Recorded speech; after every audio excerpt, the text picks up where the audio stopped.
শুনছেন super natural science fiction Rima ও অদৃশ্য অতিথি। রিমার এখন অত শত চিন্তা করার সময় নেই। মা দক্ষিণের জানলা খুলে দিয়েছে, হাতে ধরিয়ে দিয়েছে ইতিহাস বই। আজও সেই ভোর রাতে উঠে পড়েছে। ভোর রাত না বলে রাত বলাই ভালো। ঘড়িতে সময় বলছে 3:05। আসলে উঠে পড়েছে বললে ভুল হবে, উঠিয়ে দিয়েছে। রিমার সামনে বৃত্তি পরীক্ষা, সবে বাৎসরিক পরীক্ষা শেষ হয়েছে, ক্লাস 7-এর।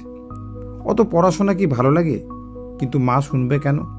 মার ইচ্ছে রিমা বড় হয়ে ডাক্তার হোক। রিমা অবশ্য ওসব কিছু ভালো লাগে না। ওর ইচ্ছে গোয়েন্দা হবে, কঠিন কঠিন সমস্যাগুলো সমাধান করে দেবে। ওদের সাথে পড়ে সোনালি, ওর এক দাদা নাকি গোয়েন্দা। চন্দ্রগড়ের রাজবংশের হারানো কুল ঠাকুরের মূর্তিটা নাকি ওর দাদাই খুঁজে বের করেছিল। রেমা একবার জানলা দিয়ে বাইরে তাকে দেখল। অদ্ভুত একটা মায়াবী পরিবেশ।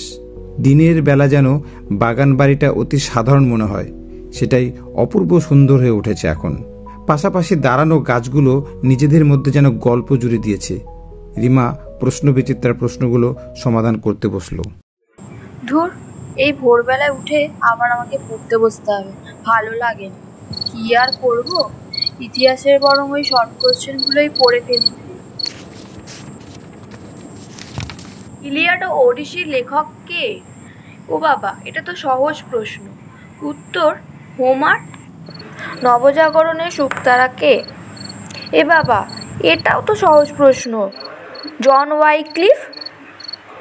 তৃতীয় ক্রুসেডের নেতৃত্ব কে দিয়েছিলেন? না, এটার উত্তর তো জানা নেই। দেখি বইটা খুলে কি হবে।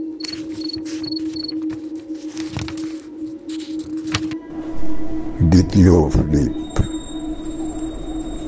কে কে এই কথাটা বলল? উত্তরটা তার জানা, কিন্তু মনে ছিল না। কে মনে করিয়ে দিল? ঘরে তো সে ছাড়া আর কেউ নেই। মা বাবা পাশের ঘরে ঘুমোচ্ছে। একটু ভয় ভয় করতে লাগলো রিমার। তাহলে কি কেউ জানলার বাইরে বাগান থেকে কথাটা বলল? চিন্তা নেই, আমি তোমার কোনো ক্ষতি করব না। এবার ভয়ের বদলে ঘাবড়ে গেল রিমা। কেমন মানুষ, মনের কথাটাও টের পায়। এ মানুষ নাকি ভূত নাকি পেতনি? তবে মনে কিছুটা সাহস নিয়ে এলো।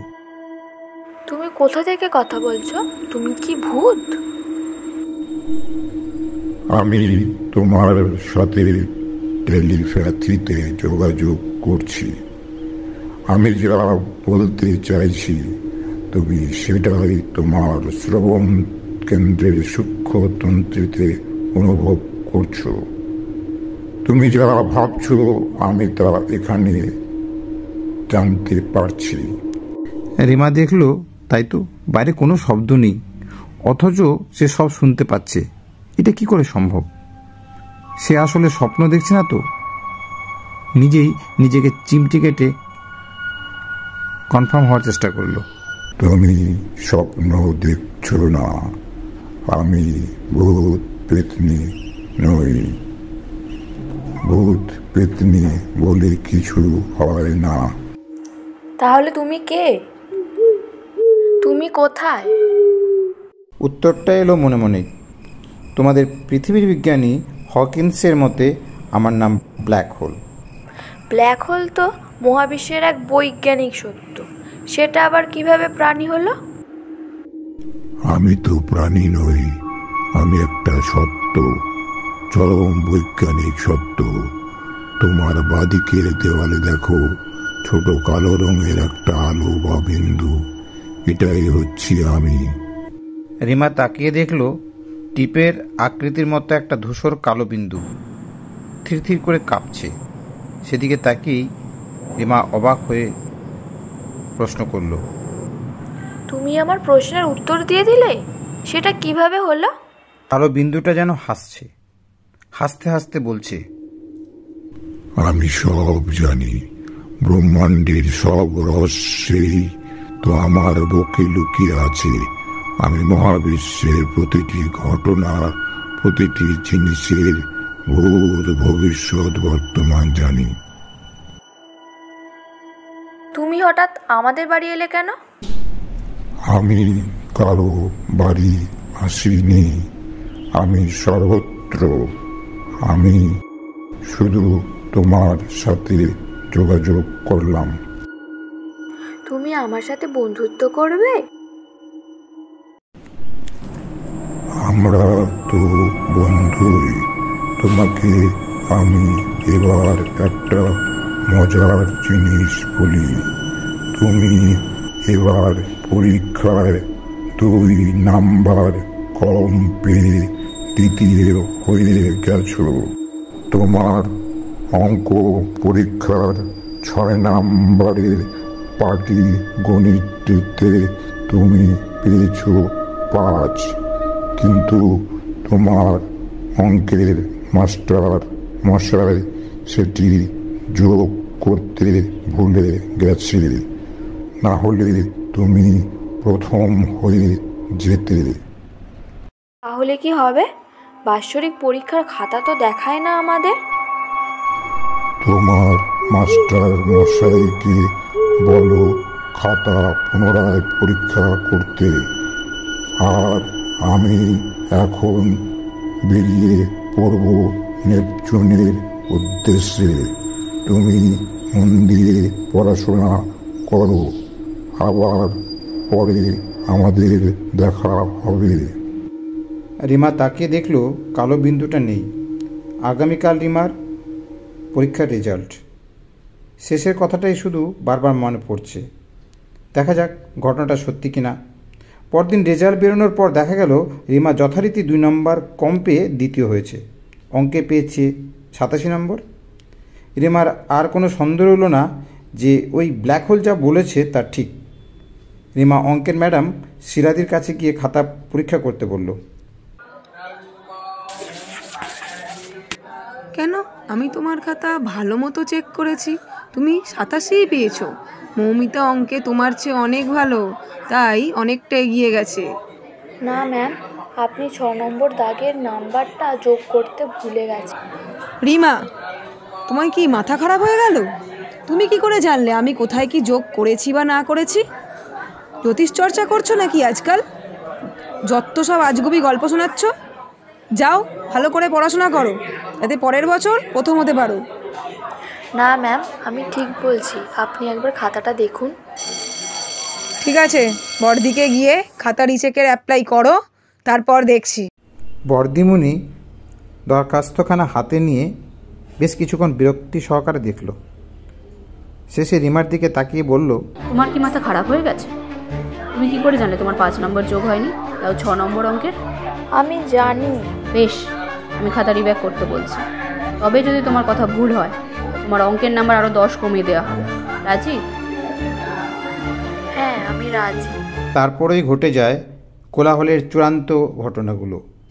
রিমার কথার যথার্থতা প্রমাণ হতেই সারা পড়ে যায় স্কুল জুড়ে। সবাই জানতে চায় রিমা কিভাবে এই কথাগুলো জানলো।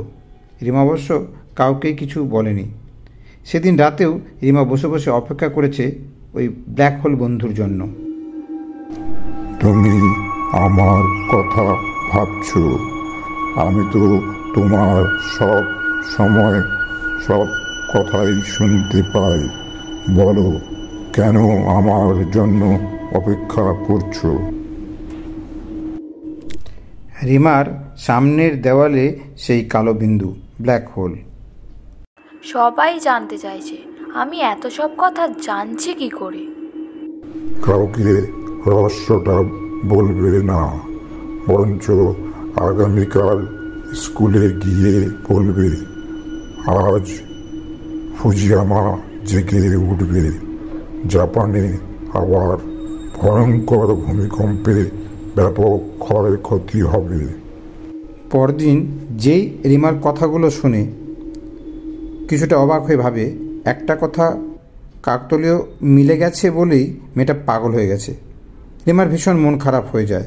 বাবা মা পর্যন্ত তাকে আজে বাজে স্বপ্ন না দেখে মন দিয়ে পড়াশোনা করতে বলছে।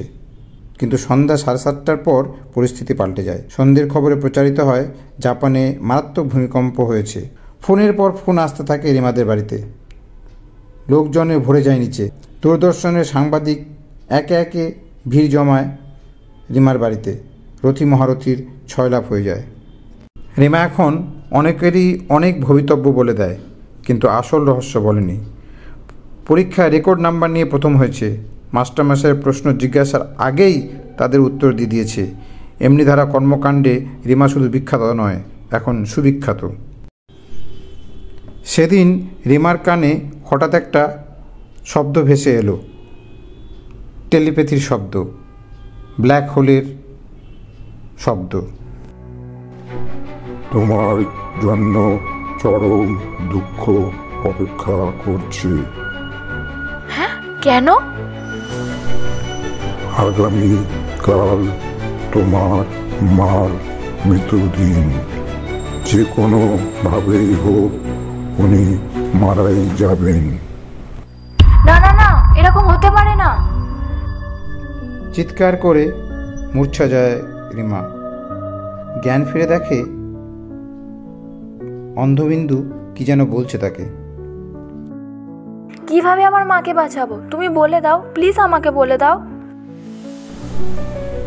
তোমার মাকে একমাত্র বাঁচানো সম্ভব যদি কালের এই কাল তিথিটা মহাশূন্যের ব্ল্যাক হোলে বিক্ষিপ্ত করে দেওয়া যায়।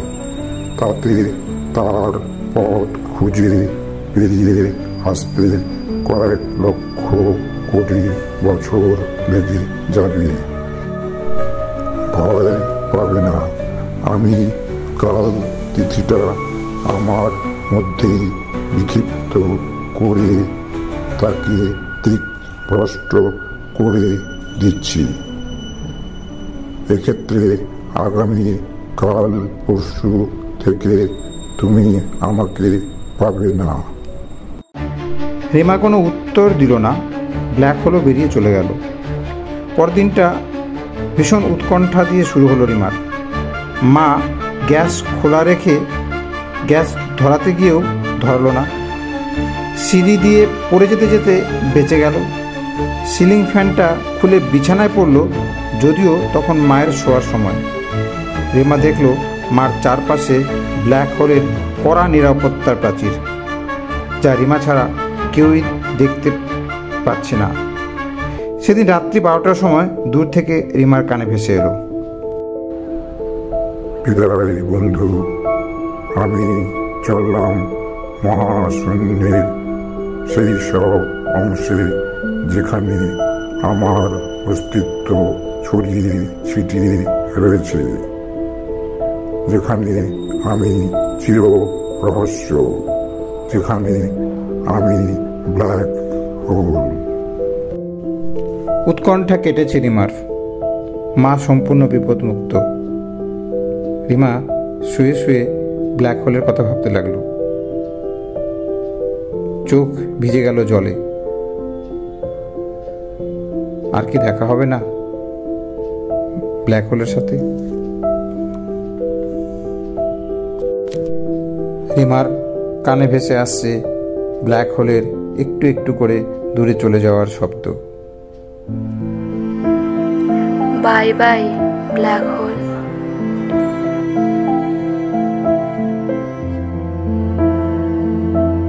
শুনলেন রিমা ও অদৃশ্য অতিথি। কণ্ঠে অরিন্দম রায়, মনীষা শেঠ, পূজা ঘোষ, প্রিয়াঙ্কা রায় তুং, সম্পাদনায় শৈশবী পড়িয়া।